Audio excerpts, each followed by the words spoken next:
Bismillahirrahmanirrahim. Sejarah pemikiran Islam.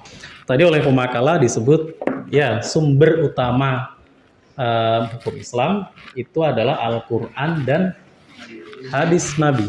Setelah baginda Nabi Muhammad SAW wafat, sebelumnya sudah ditegaskan bahwa Al-Quran sudah selesai diwahyukan, sudah lengkap, walaupun nanti belum disusun secara rapi ya, secara utuh jadi sebuah buku. Di Quran ada ayat terakhirnya al-yaum akmaltu lakum dinakum asmamtu alaikum dan seterusnya. Allah meridhoi Islam sebagai agama yang diridhoi. Wa raditu lakumul Islam madinah. Itu ayat terakhir, sehingga Quran sudah selesai. Lah, kalau hadis Nabi bagaimana selesainya? Ya selesainya ketika Rasul benar-benar wafat. Karena sunnah Nabi itu ya tidak hanya perkataan ya, perbuatan, sifat, apa-apa yang dibolehkan Nabi, apa-apa yang dilarang Nabi nanti menjadi larangan, apa-apa yang disetujui. Kadang Nabi sama sekali tidak pernah melakukan, tapi sahabat yang melakukan, tapi Nabi membolehkan. Itu nanti jadi sunnah, boleh diikuti. Oke. Nah, karena sudah selesai Quran dan hadis, ketika timbul permasalahan yang lebih detail, itu umat bingung. Saya beri contoh biar nggak bingung ya. Di Quran yang diharamkan itu kan khamr ya. Khamr zaman Nabi bentuknya apa? Minuman. Zaman modern muncul ganja, cimeng, apalagi ciu. Banyak lah, kokain, banyak ya jenis-jenisnya. Zaman Nabi ada nggak itu semua? Nggak ada. Ekstasi, obat-obatan yang dibuat pakai kimia. Nggak ada zaman Nabi, sehingga dalil yang khusus tentang itu ada nggak? Nggak ada, nggak disebut. Kalau orang ngeyel, logika kamu, nggak ada zaman Nabi berarti boleh. Wah, jangan langsung tarik begitu kan? Maka ulama nanti membuat istinbat hukum. Iya, ini tidak ada di zaman Nabi jenisnya, tapi sifatnya, karakternya, nanti hal dalam memabukkannya dan sebagainya itu sama dengan yang disebut Nabi ketika itu khamr. Maka ini termasuk jenis khamr. Gitu ya, karena dalilnya khamr. Nah, maka era tadi oleh pemakalah disebut 2 abad setelah Nabi hijrah. Berarti 200 tahunan ya. 200 tahun itu di era khalifah akhir-akhir nanti Daulah Umayyah dan Abbasiyah. Gitu. Daulah Umayyah itu kan selesai 750 ya. 750 itu kalau di awal hijrah itu 611, berarti berapa? Udah 140 tahun. Ya, kalau 200 berarti nanti udah zaman Abbasiyah. Tapi ulama-ulama yang muncul itu nanti lahirnya di era Daulah Umayyah. Hal yang pertama muncul adalah tentang hukum. Maka muncullah nanti ilmu fikih. Ilmu fikih tadi oleh pemakalah disebut kaidahnya menggunakan usul fikih. Di abad kedua Hijriah itu muncullah para ulama fikih. Saya tulis 4 saja yang memang kita kita ikuti. Kita sebagai orang Indonesia yang moderat, kita mengikuti itu 4 imam mazhab, yaitu mazhab yang diakui oleh Ahlussunnah wal Jamaah yang sampai ke Nabi ya, yang tidak aneh-aneh lah pokoknya. Ada Imam Hanafi,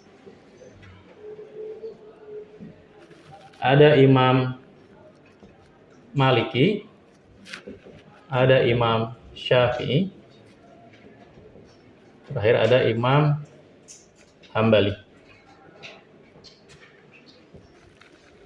Saya tulis nama bekennya saja ya. Nama lengkapnya ini panjang-panjang sekali. Beliau lahirnya kira-kira Imam Hanafi itu lahir tahun 80 Hijriah, wafatnya 150 Hijriah. Kalau mau dihitung pakai Masehi tinggal ditambah aja ya 611.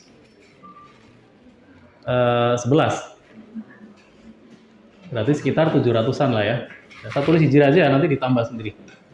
Imam Malik itu lahirnya tahun 79 Hijriah, wafatnya 93, wafatnya itu 164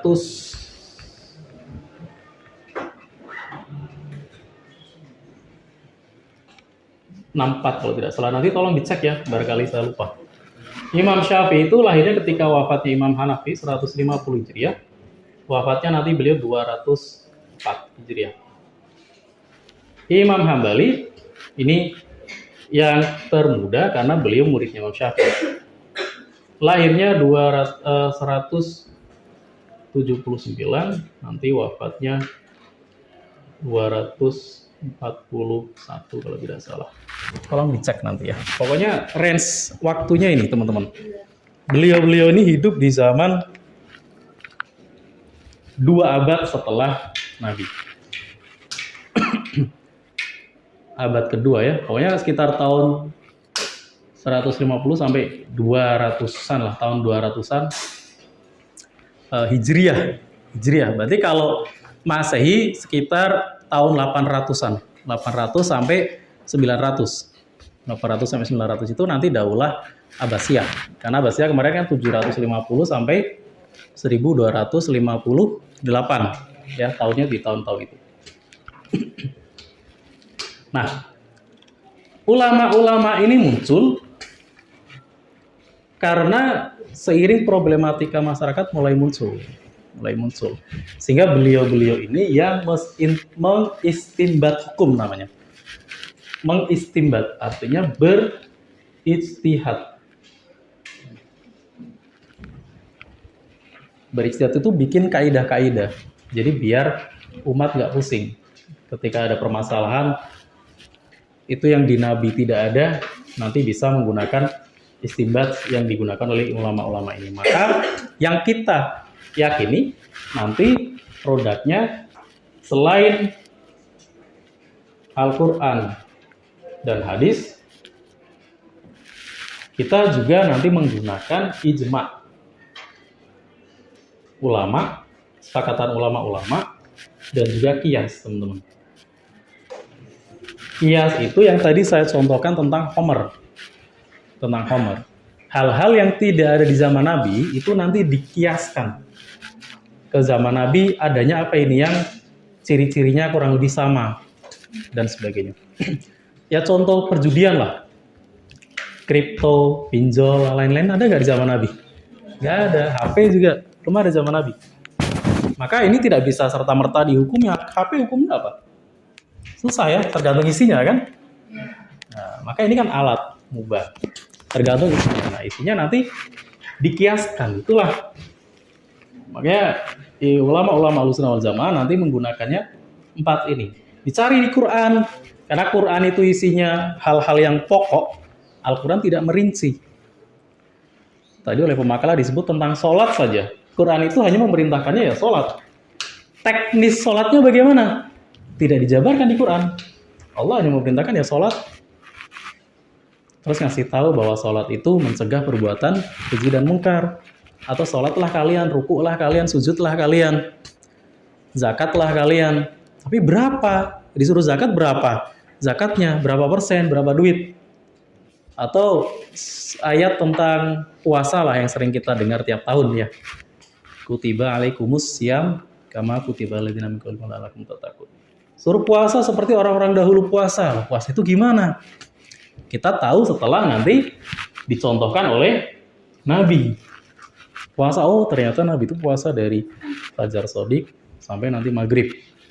Berarti puasa kurang dari itu nggak boleh, lebih dari itu juga nggak boleh. Kalian, udah saya sampai zuhur aja deh. Nggak boleh. Pak, tapi anak-anak itu sampai zuhur itu beda, itu taraf latihan. Kan anaknya juga masih belum balik, ya kan? Mereka belum dikenai hukum, jadi jangan saklek-saklek juga. Ada kelompok yang saklek, nggak boleh ngajarin anak puasa jam 9, puasa zuhur, puasa sampai maghrib. ya ente udah dewasa. Kalau anak kecil mah nggak puasa aja nggak apa-apa. Namanya latihan lapar. Kan puasa itu nahannya lapar ya. Latihan lapar nggak masalah, namanya juga latihan. Latihan. Toh zaman Nabi itu juga mengharamkan homer tidak serta-merta haram, tapi pelan-pelan, baru nanti ketika umat sudah imannya siap, baru diharamkan.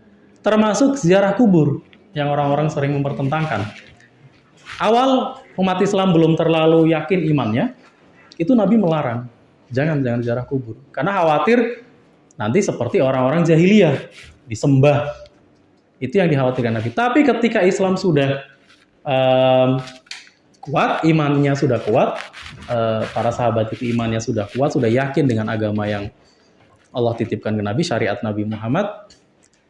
Nabi bersabda lagi, dulu melarang terus fazuruha. Sekarang ziarah. Kalian sudah nggak mungkin kalian ke kuburan itu, nyembah nggak akan. Justru malah ibroh. Justru malah yang ada belajar ngambil hikmah kan. Ke kuburan kita langsung berpikir ya saya juga akan dikubur. Suatu ketika saya akan masuk tanah, ditutup, entah masuk peti, entah tutup pakai bambu, dibungkus kafan dulu kan, udah kayak permen pocong ya. Masukin, timbun, tanahnya udah diinjek-injek loh. Tinggalin, selesai. Mau di dunia petentang-petenteng bagaimanapun ketika udah wafat, selesai.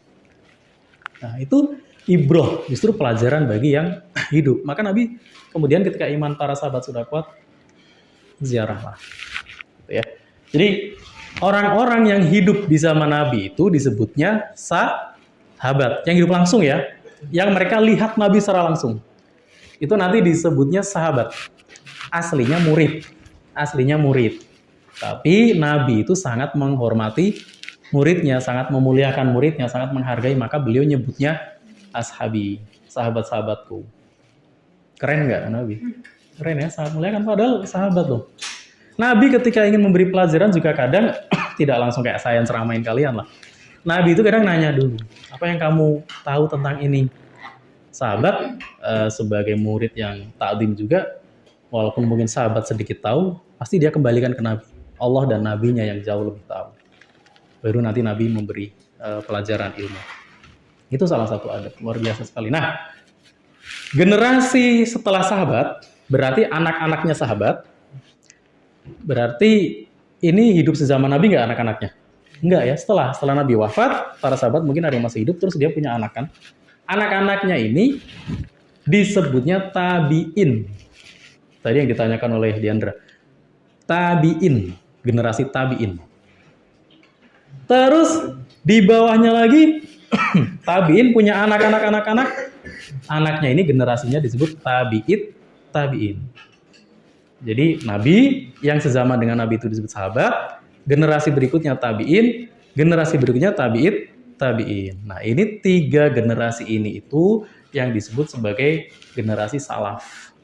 Generasi orang-orang yang terpercaya, karena dekat dengan Nabi dia pasti masih belum ada penyimpangan-penyimpangan.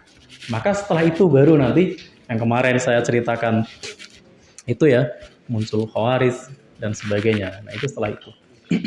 Ketika zaman Nabi ya belum ada, bahkan istihad gini-gini belum ada. Kenapa belum ada Pak? Ya ulama nggak usah pusing-pusing mikirin ini. Kalau ada permasalahan tinggal nanya ke Nabi, nabinya masih hidup, ngapain pusing-pusing ini gimana nih hukumnya ganja apa? Nanya aja ke Nabi. Ketika Nabi yang masih hidup, wahai Nabi ini hukumnya apa? Ini apa? Permasalahan muncul ketika Nabi sudah wafat, di hadis tidak ada ditemukan yang letter luck persis, maka ulama nanti membuat istimbat hukum, beristihad. Maka muncul, patokan kita benar, Quran dan hadis. Tapi siapa yang memahami Al-Quran dan hadis, itu para ulama. Karena oleh Nabi udah jauh-jauh dipesankan, al-ulama warasatul anbiya. Ulama itu pewaris para nabi.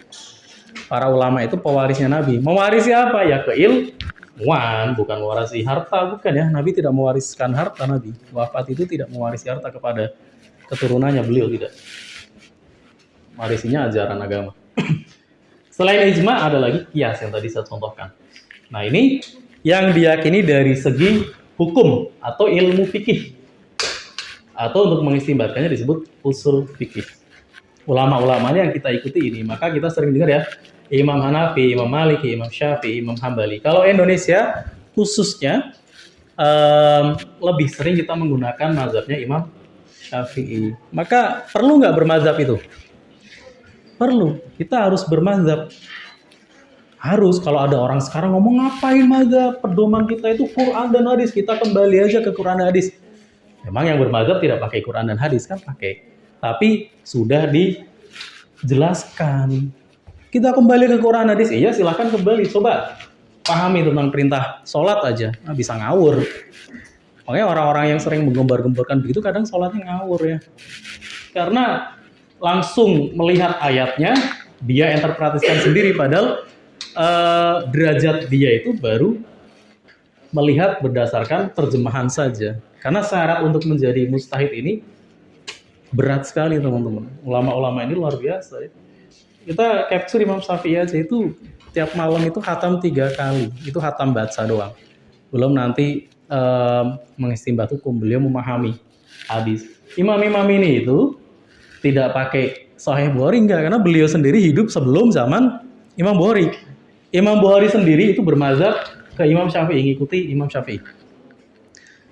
Kan hidupnya 150 sampai 204. Imam Bukhari itu 194 sampai 200 sekian. Itu beliau ngikut mazhabnya Imam Syafi'i. Gitu ya. Jadi kita harus bermazhab, ngikuti produk yang sudah diringkas. Dan Imam Syafi'i nanti membuat karya luar biasa sekali, ada itu kitab fikih yang secara rinci menjelaskan kalau begini gimana. Ya, kayak kalian nih perempuan-perempuan itu kan kalau haid misalkan, kan biasanya haid berbeda-beda ya. Ada yang 7 hari, 9 hari. Itu gimana ini? Ada yang mungkin setelah berhenti terus keluar lagi. Darahnya juga warnanya pasti beda-beda.